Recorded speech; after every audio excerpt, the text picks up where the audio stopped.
勝者は一人だ。俺は白ひげを王にする。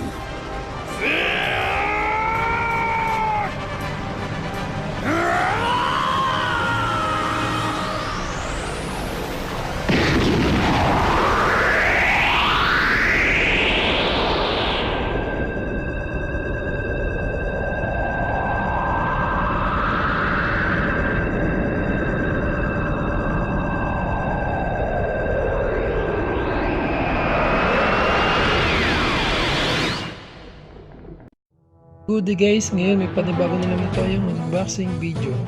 Ito yung Banpresto One Piece DXF The Rival. Diorama siya ni Ace at ni Blackbeard. So ayan, ito yung box niya. Hindi ko lang sure guys kung magkano to, no? Kasi binigay lang sa akin to ng kuya ko galing ibang bansa. So ayan, ito yung kay Blackbeard.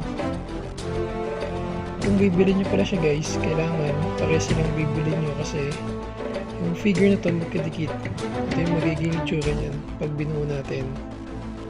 So ayan. So ang halay naman kung isa lang ang bibili nyo, parang putol.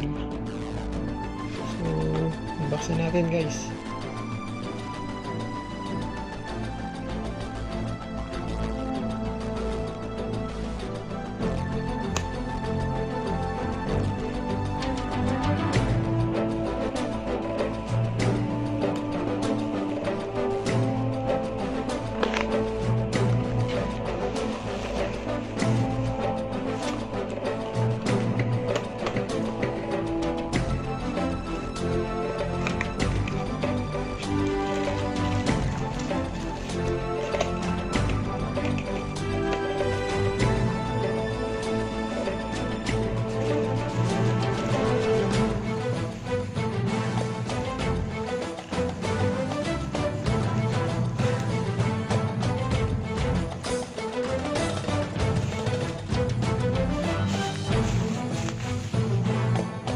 Yung kay Ace guys, meron siyang tatlong parts.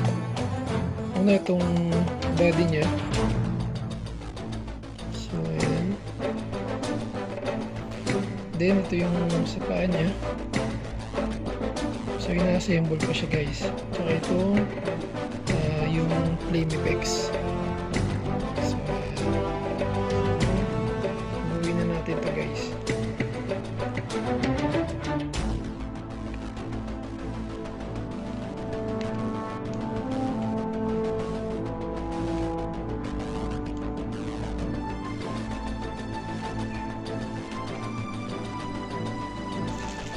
Yung kay Blackbeard naman, dalawa lang siya. So yung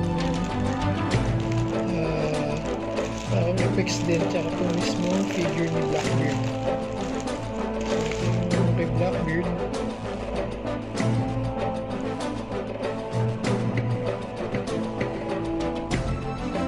tingnan yung effects niya. So sa details, yung dalawang figure na to maganda siya. So kung kuha niya yung tsura ng tsura ni Ace at ni Blackbeard. So ayan, check niyo yung detail guys.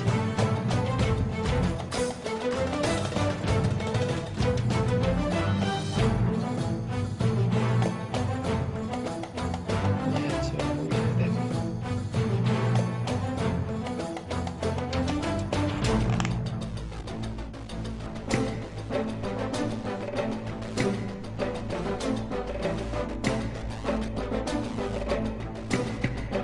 So ito yung magiging itsura niya. Ito pinagdikit na natin.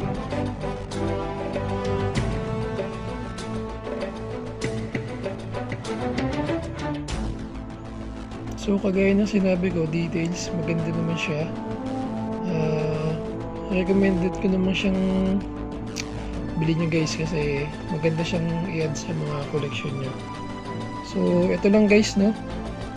Sana nagustuhan yung unboxing and review natin itong Banpresto One Piece DXF na rival ni Ace at ni Blackbeard. So mag-upload pa ako ng madaming video. Sana mag-subscribe pa kayo and hit the like button. Salamat!